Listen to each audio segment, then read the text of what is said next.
Good morning all of you, আর happy Sunday. সকালবেলা ছাদে উঠেছি, কাজেরই জন্য উঠেছি, কেন বেগুন কাটতে হবে।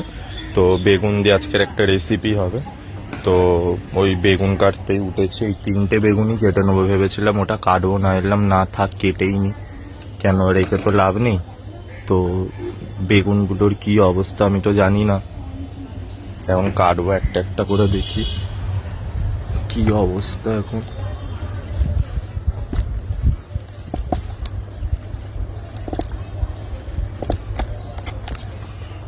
এই যে একটা তুলেছি, আরো তুলবো। এগুলো পোকা না বন্ধুরা, পাতারি দাগ। এইগুলো পোকা হলে অন্যরকম দেখায়, ফুটো হয়ে যায় বেগুন।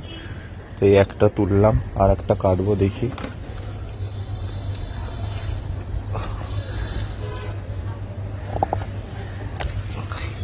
ক্যামেরা ধরার তো কেউ নেই, তাই আমাকেই ধরতে হচ্ছে, আমাকেই কাটতে হচ্ছে।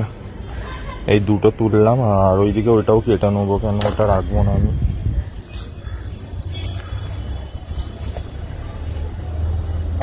এই যে বন্ধুরা 3টে বেগুন তুলে নিয়েছি, আর একটু লঙ্কা তুলবে। দেখো মৌমাছি উড়ছে ছাদে, লঙ্কা তুলবো।